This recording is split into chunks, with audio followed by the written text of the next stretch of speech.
આપને જામીન મળ્યા છે, શું કહેશો?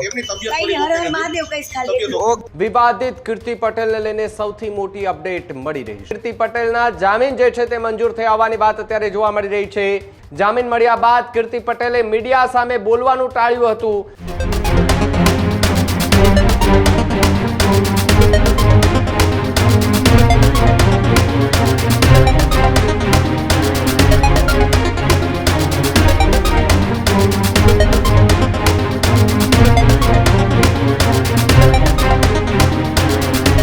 સમાચાર જૂનાગઢથી સામે આવી રહ્યા છે કે જ્યાં વિવાદિત કીર્તિ પટેલને લઈને સૌથી મોટી અપડેટ મળી રહી છે. ખંડણી કેસમાં કીર્તિ પટેલને કોર્ટમાં જે છે તે રજૂ કરવામાં આવી હતી. કીર્તિ પટેલે કોર્ટની અંદર એ જે છે તે જામીન અરજી મૂકી હતી. કોર્ટમાં જામીન અરજીની જે છે તે સુનાવણી થઈ છે. સુનાવણી દરમિયાન કીર્તિ પટેલના જામીન જે છે તે મંજૂર થયા હોવાની વાત અત્યારે જોવા મળી રહી છે. 20 લાખની ખંડણી કેસમાં કીર્તિ પટેલના જામીન મંજૂર થઈ ચૂક્યા હોવાની વાત અત્યારે સામે આવી રહી છે. તો બીજી તરફ એક કેસમાં કીર્તિ પટેલના જામીન મંજૂર થયા છે, તો આવતીકાલે અન્ય કેસમાં 11 વાગે હાજર થવા પોલીસ સ્ટેશનમાં ફરમાન પાઠવવામાં આવ્યું છે. ભવનાથ પોલીસ સ્ટેશનમાં નોંધાયેલ ગુનામાં હાજર થવાનું ફરમાન પાઠવવામાં આવ્યું. જામીન મળ્યા બાદ કીર્તિ પટેલે મીડિયા સામે બોલવાનું ટાળ્યું હતું. માત્ર હર હર મહાદેવ કહી અને કીર્તિ પટેલ ત્યાંથી એ રવાના જે છે તે થઈ હતી. દ્રશ્યો આપણે સ્ક્રીન પર દેખાતા હશે કે જ્યાં કોર્ટની અંદર જ્યારે રજૂ કરવામાં આવી હતી ત્યારે કીર્તિ પટેલ જેની આંખોમાં એ આંસુ હતા, પરંતુ જામીન મુક્ત થતાની સાથે જ કીર્તિ પટેલે હસતા મોઢે કોર્ટની બહારથી નીકળતી એ દેખાઈ આવી હતી. ગાડીની અંદર જતી અને સૌ કોઈ લોકોને એ હાથ જોડી અને એ આભાર માનતી દેખાઈ હતી. હર હર મહાદેવના નાદ સાથે કોર્ટમાંથી કીર્તિ પટેલ જે છે તે નીકળતી દેખાઈ હતી. એમની સાથે જે વકીલ છે એમના એ પણ એમની સાથે ઉપસ્થિત હતા. મીડિયાએ અનેક પ્રશ્નોના સવાલો જે છે તે કર્યા હતા, પરંતુ કીર્તિ પટેલ કે જેમણે બોલવાનું ટાળ્યું હતું, જામીન મળ્યા બાદ કીર્તિ પટેલે મીડિયા સામે એક પણ જવાબ ન આપ્યો. માત્ર ને માત્ર હર હર મહાદેવના વાત સાથે એ ત્યાંથી જ સીધી રવાના થઈ ચૂકી હતી. તે પેલા વિડીયો જુઓ કે જેની અંદર કીર્તિ પટેલ જે છે એ જામીન મુક્ત થતાની સાથે જ, એટલે કે 3 ગુનામાંથી એક ગુનામાં એમને જામીન મળ્યા છે. એક ગુનામાં જામીન મળતાની સાથે જ કીર્તિ પટેલ જે છે તે અત્યારે જેલ મુક્ત થઈ ચૂકી છે, એટલે કે પોલીસ સ્ટેશન કોર્ટમાંથી બહાર આવી ગઈ છે. પરંતુ આવતીકાલે 11 વાગે એક બીજો જે કેસ ચાલુ છે, જે ભવનાથની અંદર જે મૃગીકુંડમાં સ્નાન કરવા સમયે જે પોલીસ સાથેની બબાલ થઈ હતી, એમાં જે પોલીસ જ ફરિયાદી બની હતી અને ફરિયાદ દાખલ કરવામાં આવી હતી, એ કેસમાં 11 વાગે હાજર થવાનું ફરમાન જે છે તે પાઠવવામાં આવ્યું છે. ઉમંગ મારી સાથે જોડાયા છે. ઉમંગ, જે રીતે વિવાદિત કીર્તિ પટેલને લઈને આ સૌથી મોટી અપડેટ કે 3 કેસમાંથી એક કેસમાં કીર્તિ પટેલને અત્યારે રાહત મળી છે, જામીન મળી ગયા છે. બહાર નીકળતાની સાથે જ માત્ર ને માત્ર હર હર મહાદેવ બોલી અને કીર્તિ પટેલ રવાના થઈ ચૂકી છે. જી બિલકુલ, હંમેશા ગુજરાતની અંદર વિવાદમાં રહેતા એ ટિકટોક સ્ટાર, ઇન્સ્ટાગ્રામ ઇન્ફ્લુએન્સર કીર્તિ પટેલ, જેઓ એ મૃગીકુંડ મહાશિવરાત્રિના મેળાના અંતિમ દિવસે જ્યારે પૂર્ણાહુતિ સમયે વિવાદિત સ્નાનને લઈને પોલીસ સાથેની બબાલને લઈને ચર્ચામાં આવે છે, અને ત્યારબાદ એ જે કે મોડ ખુદ ફરિયાદી બને છે. ત્યારબાદ નિરાલી ખોડિયાર આશ્રમના મહંત એ બજરંગદાસ બાપુ પણ ફરિયાદી બને છે, અને ત્યારબાદ એક સોશિયલ મીડિયાની અંદર વિડીયો એ સામે આવે છે, અને એક વ્યક્તિ જે 20 લાખની ખંડણીની સાથે જાનથી મારી નાખવાની ધમકી કીર્તિ પટેલને આપે છે, એવો પણ આરોપ લાગે છે.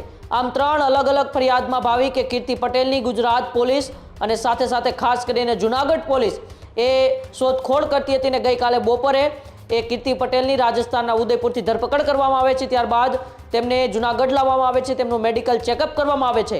આજે તેમને સવારે કોર્ટની અંદર હાજર કરવામાં આવે છે, ત્યારે જૂનાગઢ પોલીસ તેમના 5 દિવસના રિમાન્ડ માંગે છે, પરંતુ કોર્ટ છે તેમના 1 દિવસના રિમાન્ડ આપે છે, અને સાંજે જે રિમાન્ડ પૂર્ણ થાય છે ત્યારે ફરી કીર્તિ પટેલને કોર્ટની અંદર હાજર કરવામાં આવે છે. જ્યારે કીર્તિ પટેલને કોર્ટની અંદર હાજર કરવામાં આવતા હોય છે, ત્યારે તે ચોધાર આંસુએ રડતા રડતા એ મીડિયા પાસે ન્યાયની અપીલ કરે છે, અને ત્યારબાદ કોર્ટની અંદર તેઓ પોતાના જામીન અરજી મૂકે છે, અને એક કેસની અંદર એટલે કે 20 લાખની જે ખંડણીની વાત હતી અને જાનથી મારી નાખવાની ધમકી જે કીર્તિ પટેલે આપેલી હતી, તે કેસમાં અત્યારે કીર્તિ પટેલના જામીન મંજૂર થયા છે. પરંતુ ભવનાથ તળેટીની અંદર મૃગીકુંડમાં એ વિવાદિત સ્નાન બાદ જે કે મોડ જે મહિલા પીઆઈ છે તેમની સાથે જે બબાલ કરી હતી, એ બવાલને લઈને આવતીકાલે 11 વાગ્યે કોર્ટની અંદર કીર્તિ પટેલને હાજર રહેવાનું કોર્ટે ફરમાન પાઠવ્યું છે। એટલે કે ક્યાંક ને ક્યાંક 3 ફરિયાદમાં એકમાં તો ભાવિક એમને રાહત આપવામાં આવી છે કોર્ટ દ્વારા, પરંતુ એવું લાગી રહ્યું છે કે આવતીકાલની જે સુનાવણી છે જેમાં ભવનાથના મૃગીકુંડનો વિવાદ આખા ગુજરાતની અંદર ખૂબ ચર્ચામાં હતો, સાધુ સંતોમાં ખૂબ પણ ઉગ્ર રોષ જોવા મળી રહ્યો હતો। આ બધા વચ્ચે હવે આવતીકાલે જ્યારે 11 વાગે તેમને ભવનાથ મૃગીકુંડ વિવાદને લઈને કોર્ટમાં હાજર રહેવાનું છે, ત્યારે કોર્ટ શું ફેસલો સુનાવે એમની ઉપર સૌની નજર રહેલી છે। રોકવા માંગીશ, પહેલા એ વિડીયો પણ દર્શકોને બતાવો છે કે જે કીર્તિ પટેલે કોર્ટમાંથી બહાર આવતાની સાથે જ મીડિયાએ એમને સવાલો કરવાનું ચાલુ કર્યું, તો એમણે કયા પ્રકારની પ્રતિક્રિયા જે છે તે આપી હતી। કેમ કે આ પાછું કઈ નહીં, હર હર મહાદેવ, જય સનાતન સર। બેન બીજું કઈ બોલશો? ના ના, કઈ જ નહીં બોલું। આરામ હર હર મહાદેવ તમે બોલો। આપને જામીન મળ્યા છે, શું કહેશો? એમની તબિયત કઈ નહીં, હર હર મહાદેવ કઈશ ખાલી। કેમ કે આ પાછું કઈ નહીં, હર હર મહાદેવ, જય સનાતન સર। બેન બીજું કઈ બોલશો? ના ના, કઈ જ નહીં બોલું। આરામ હર હર મહાદેવ તમે બોલો। આપને જામીન મળ્યા છે, શું કહેશો? એમની તબિયત કઈ નહીં, હર હર મહાદેવ કઈશ ખાલી। તો જે રીતે ઉમંગ કીર્તિ પટેલે કોર્ટમાંથી બહાર આવતાની સાથે જ મીડિયા સામે બોલવાનું ટાળ્યું હતું, પરંતુ જ્યારે કોર્ટમાં લઈ જતા હતા તે દરમિયાન મીડિયા સાથે એને વાતચીત કરવી હતી, પરંતુ પોલીસે વાતચીત ન કરવા દીધી। એ પણ એક સવાલ જે છે તે અહીંયા સામે આવી રહ્યો છે અને વિડીયો પણ સામે આવ્યા હતા। એ બિલકુલ ગઈકાલે પણ જ્યારે તેમને રાજસ્થાનથી જુનાગઢ ખાતે લાવવામાં આવ્યા, સિવિલ ખાતે તેમનું મેડિકલ ચેકઅપ માટે લઈ જવામાં આવ્યા હતા, ત્યારે પણ એ જુનાગઢ પોલીસે મીડિયાને કીર્તિ પટેલથી દૂર રાખ્યા હતા। આજે પણ જ્યારે તેમને કોર્ટની અંદર એ રિમાન્ડ પૂર્ણ થયા બાદ હાજર કરવામાં આવ્યા, ત્યારે પણ એ કીર્તિ પટેલને મીડિયા સાથે વાત કરવી હતી, પ્લીઝ મને ન્યાય અપાવો, આવા શબ્દો સાથે કીર્તિ પટેલ એ મીડિયા પાસે ન્યાયની અપીલ કરી રહી હતી। ત્યારે પણ પોલીસે મીડિયાને દૂર રાખી હતી, પરંતુ જ્યારે તેમના એ જામીન મંજૂર થાય છે, કોર્ટથી બહાર આવે છે, જ્યારે મીડિયા તેમની સાથે વાત કરવા જાય છે, ત્યારે કીર્તિ પટેલ ખાલી સનાતન ધર્મની જયની સાથે હર હર મહાદેવનો એ નાદ છે તે બોલે છે। એટલે કે ક્યાંક ને ક્યાંક એ સનાતન ધર્મની જ છે, એ દીકરી છે અને સનાતન ધર્મ સાથે જ તે હંમેશા જોડાયેલી રહેવાની છે અને સનાતન ધર્મની સંસ્કૃતિનું તેમણે કોઈ ઉલ્લંઘન નથી કર્યું, તેવો પણ કદાચ કીર્તિ પટેલે હર હર મહાદેવ અને સનાતન સંસ્કૃતિના જયઘોષ સાથે સંદેશો આપ્યો। ભાવિક જી જી ઉમંગ, ખૂબ ખૂબ આભાર જોડાવા બદલ અને માહિતી બદલ। તો જે રીતે કીર્તિ પટેલના જામીન પર મુક્ત થઈ ચૂકી છે અને કીર્તિ પટેલને 3માંથી 1 કેસમાં અત્યારે રાહત મળ્યા તે પ્રકારના સમાચાર જે છે તે જૂનાગઢથી સામે આવી રહ્યા છે અને આવતીકાલે 11 વાગે જૂનાગઢના મૃગીકુંડના જે કેસ છે એ કેસને લઈને તેમને 11 વાગે હાજર થવાનું ફરમાન જે છે તે પોલીસ દ્વારા આપી દેવામાં આવ્યું છે।